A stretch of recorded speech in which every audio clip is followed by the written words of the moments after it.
नमस्कार दर्शक बंधु मु ज्योतिर्विद दीपक चटर्जी आपण मानकु मोर भाग्यचक्र चैनल को स्वागत करुछि। ग्रह जगतर प्रमुख ग्रह शनिश्चर जे कि कुंभ राशि बर्तमान अवस्थान करुछंती एवं 17 जनवरी 2023 ठारू से कुंभ राशि गोचर भ्रमण आछंती। गोटे राशि शनि प्राय 2 वर्ष 6 मास पर्यंत अवस्थान करथंती, किंतु ए रहणी काल भितरे शनि जो रहिछंती एवं कुंभर रहिला फल क्यों राशिपति कि प्रकार फल रही है पूर्व आप बहु वीडियो बर्तमान अन्य मान बाहर मोर मध्य बाहर आप शुणिथे। तेबे यारी मध्य शनि से 30 जून ठारू बक्री होउछंती, से कुंभ राशि रहीकि बक्री होउछंती, जहाँ फल कि किसी फलाफल किसी परिवर्तन घटिबो एवं कौ राशिपति कौन फलाफल घटिबो ए संबंध में बहुत मोर सब वीडियो बाहर जोटा कि पार्ट पार्ट कराई 12टा राशि देवा संभव नुहे। तेणु मेष वृष मिथुन कर्कट नहीं यार प्रथम पार्ट बाहर और द्वितीय जो विभाग रही द्वितीय भाग सिंह कन्या तुला बिछा रही है। तृतीय भाग शेष भाग में धनु मकर कुंभ मीनपति शनिकर ये जो वक्र गति कुंभ रही वक्र तार फलाफल किपर हो प्रभाव किपर पड़ो से संबंध में आम आलोचना करवा। प्रथम देखा धनुराशि कथा। धनुराशि शनि होउछंती द्वितीय और तृतीय भावर अधिपति। द्वितीय है मकर और तृतीय है कुंभ, ये दुई भावर अधिपति। तृतीय कुंभरे शनि बक्री अवस्था रे 36 ठारू कुंभ से अवस्थान करछंती, किंतु बक्री हो 36 बक्री है तृतीयस्थ शनि कौन कर तृतीयस्थ शनि बहुत शुभफल देता है।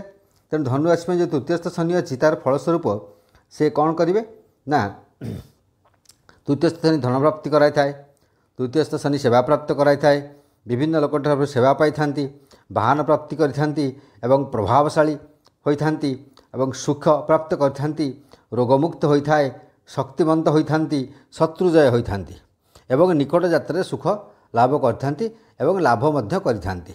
ए जो तृतीय शनि फलाफल जहाँकि धनु पाई बर्तमान रही, किंतु जेहेतु बक्री होउछंती 36 ठारू ए फल सामान्य न्यूनता आसीबो। जो कह आप धन प्राप्ति धन जो प्राप्ति हम आप पर्याप्त परिमाण प्राप्ति हेनी, आप जो भाई से प्राप्ति हेनी। सेवा प्राप्ति हो सेवार टी उलम विलम देखा जो मैंने अच्छा आपंकर भृत्य अच्छा आप सेवा क्या नियुक्त कर किसी ना कि उलम विलम देखा असुविधा किसी देखा जो आप सेवा व्याहत हो पारे।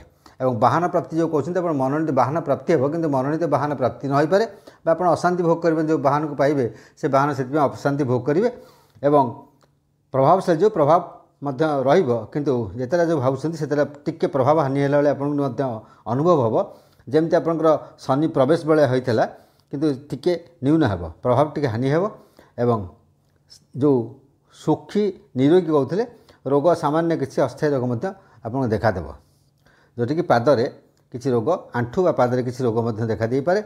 ग्रंथि जंत्रणा, अस्थि जंत्रणा, दंत रोग एसबू किसी अस्थायी रोग देखा दे पारे। एवं शत्रु जय कहते जो शत्रु जय न करते शत्रु संबंधी जो केस पत्र किसी चलता टे लिंगरिंग हम यही पीरियड रे जय न हो पारे टिके गड़ीज समय गड़ीज। तापर आसला देखा आम मकर राशि कथा। मकर राशि में देखा मकर राशि में जन्म एवं द्वितीय ये दुई भावर अधिपति होती शनि, जे मकर राशि अधिपति और धनुराशि अधिपति है कि द्वितीय मकर राशि और कुंभ राशि अधिपति हुई द्वितीय तथा कुंभ राशि वक्र अवस्था बर्तमान रे 30 ठारू। तेणु जब द्वितीय शनि हमें द्वितीय शनि अच्छा मकर तेरे तापाई फल हूँ कौन ना द्वितीय शनि कौन करता सौंदर्य हानि करता, सुख हानि करता, दुर्बलता हेतु प्राप्त जो धन करता ताकू भोग करि पारंती नाही एवं जो आपन जो अच्छी निकट यात्रा बा जो विद्या जो कहते विद्यार प्रगति क्षेत्र में किसी किसी असुविधा से सृष्टि करता है। दरकार पड़े विद्या जो माध्यमिक प्राथमिक स्तर जो मैंने अच्छा विद्यार बहुत असुविधा देखा दे पाए थाए यही भाव सब द्वितीय रही। ये जो फल रही है न्यूनता देखा जेहेतु बक्री हो शनि तो न्यूनता देखा जो कहूँ आपंकर और सुख हानि जो दूसरी दुर्बलता हेतु प्राप्त जो धन कर आप किसी प्राप्ति हे एतटा असुविधा धन विषय देखादेव ना। सौंदर्य हानि जो कहते सौंदर्य समुदाय हानि हो ना किसी ना कि आप असुविधा देखादेव जोटि आपड़ भल लगे ना एवं सुख किसी किसी मिल संपूर्ण हानि हबार जो लिखाए सुख संपूर्ण हानि हे ना एवं अन्य कथा विद्यार प्रगति कथा विद्या प्रायतः सामान विशेष उन्नति ना विशेष अवन्नति होबार देखा जाए ना। आम एथर देखा कुंभ राशि कथा। कुंभ राशि शनि होती द्वादश एवं जन्म ওই দুই ଭାବର ଅଧିପତି ହୋଇକରି କୁମ୍ଭ ରାଶି ପାଇଁ ଜନ୍ମରେ ତଥା କୁମ୍ଭରେ ଶନି ବକ୍ରି ହୋଇଛନ୍ତି। ତେଣୁ ଜନ୍ମ ଶନି ଯେଉଁ ଫଳ ଦିଏ ସେ ଫଳଟି ନ୍ୟୁନତା ଦେଖାଦେବ। ଜନ୍ମରାଶିରେ ଶନି ଯେତେବେଳେ ଗତି କରନ୍ତି ତେବେ କ'ଣ ହୋଇଥାଏ? ବିଷ, ଅଗ୍ନି ଏସବୁର ଭୟ, ବିଦେଶ ଗମନ, ବିଦେଶରେ ବିପଦରେ ପଡ଼ିବା, କାରାବରଣ କରିବା, ଦୁଃଖ ପ୍ରାପ୍ତ କରିବା, ଦାରିଦ୍ର୍ୟ ଅବସ୍ଥା ଦେଖାଦେବା, ଆତ୍ମୀୟମାନଙ୍କ ସହିତ ବିଚ୍ଛେଦ ହୋଇପାରେ, ପାଦରେ ପୀଡ଼ା ଦେଖାଦେଇପାରେ ଏବଂ କୌଣସି କାରଣରୁ ଅପମାନିତ ହୋଇପାରନ୍ତି, କୌଣସି ନିନ୍ଦନୀୟ କାର୍ଯ୍ୟ କରି ଅପମାନିତ ହୋଇପାରନ୍ତି। ଏଇ ଯେଉଁ ରହିଲା ଜନ୍ମ ଶନିର ଫଳାଫଳ, ଯେହେତୁ ସେ 36ରୁ ଏଠାରେ ସେ ବକ୍ରି ହେଉଛନ୍ତି ତେଣୁ ସେ ଫଳାଫଳ ଟିକେ ହାନି ହେବ। ଯେଉଁ ବିଷ, ଅଗ୍ନି ଏସବୁ ଭୟ ରହିଛି ସେସବୁ ଭୟ ରହିବ, କିନ୍ତୁ ଏତେଟା ଶାରୀରିକ କଷ୍ଟ ଆପଣଙ୍କୁ ହେବ ନାହିଁ। ବିଦେଶରେ ଟିକେ ଅସୁବିଧାରେ ପଡ଼ିଲେ ମଧ୍ୟ ଏତେଟା ଅସୁବିଧା ପ୍ରବାସରେ ଭୋଗ କରିପାରେନି। କାରାବାସ ହଉ ହଉ ରହିଯିବ। କାରାବାସ ଯେଉଁ ଅଛି କାରାବାସ ହେବ ନାହିଁ। ଆପଣଙ୍କର କିଛିଟା ସେମିତି ବିପଦରେ ପଡ଼ିବେ ଯେଉଁଟାକି ଆପଣ ଭାବିବେ ଯେ ମୋର ହ୍ୟାଣ୍ଡକପ୍ ହୋଇଯିବ, କିନ୍ତୁ ସେଥିରୁ ଆପଣ ଟିକେ ରକ୍ଷା ପାଇଯିବ କୌଣସି କାରଣରୁ। ଏବଂ ଯେଉଁ ଦାରିଦ୍ର୍ୟତା ପ୍ରାୟ ସମାନ ରହିବ, ବିଶେଷ ଦରିଦ୍ର ଆପଣ ହେବେ ନାହିଁ କି ବିଶେଷ ଧନବାନ ମଧ୍ୟ ହେବେ ନାହିଁ। ଏବଂ ଆତ୍ମୀୟ ସହିତ କିଛି ଝଗଡ଼ାଝାଣ୍ଟି ଲାଗିପାରେ କିନ୍ତୁ ବିଚ୍ଛେଦ ହେବ ନାହିଁ ହେଲା। ଆଉ ପାଦ ପୀଡ଼ା ଯେଉଁ ଦେଖାହେଉଛି, ପାଦ ପୀଡ଼ା ତ ଦେଖାଦେବ ଯେମିତି ହେଲେ। ଶନି ଯେହେତୁ ପାଦର କାରକ ତେଣୁ ପାଦର ପୀଡ଼ା ସେମିତି ଦେଖାଦେବ। ଅନ୍ୟାନ୍ୟ ଯେଉଁ ରହୁଛି ଅପମାନ ଅମୁକ ରହୁଛି, ନିନ୍ଦନୀୟ କାର୍ଯ୍ୟ କରି ଏସବୁ ଟିକେ ସାମାନ୍ୟ ସଂକୁଚିତ ହେବ। ତାପରେ ଦେଖିବା ମୀନ ରାଶି କଥା। ମୀନ ରାଶି ପାଇଁ ଶନି ହେଉଛନ୍ତି ଏକାଦଶ ଏବଂ ଦ୍ୱାଦଶ, ওই দুই ভাবর অধিপতি। এই দুই ভাবর অধিপতি হয়ে দ্বাদশরে কুম্ভরে শনি বক্রি হবে 36 ঠাରୁ। তেমন দ্বাদশরে শনি রহিলে କ'ଣ କରିଥାଏ?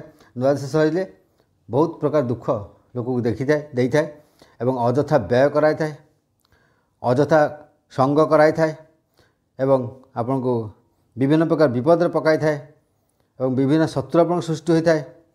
ଏମିତି ବିଭିନ୍ନ ପ୍ରକାର ଏବଂ ଧର୍ମ ମାର୍ଗରୁ ଆପଣଙ୍କୁ ବିଚ୍ୟୁତ କରିଥାଏ, ଆଧ୍ୟାତ୍ମିକ ମାର୍ଗରେ ଆପଣ କୁସଙ୍ଗ କରିଥାନ୍ତି।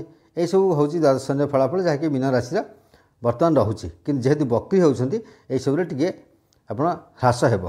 ଯେମିତିକି ଆପଣ ଯେଉଁ କହୁଛନ୍ତି କୁସଙ୍ଗ କରିବେ, ସଙ୍ଗ ଯଦିଓ କିଛି ଖରାପ ହେବ ଆପଣଙ୍କୁ ବିଶେଷ ଖରାପ କରିପାରିବେ, ସେଥିରୁ ଆପଣ ଅଳ୍ପକେ ବର୍ତ୍ତିଯିବେ ବା ଆପଣ ଜାଣିଯିବେ ଯେ ଏଠି କିଛି ମୋର ଅସୁବିଧା ହେବ ବୋଲି।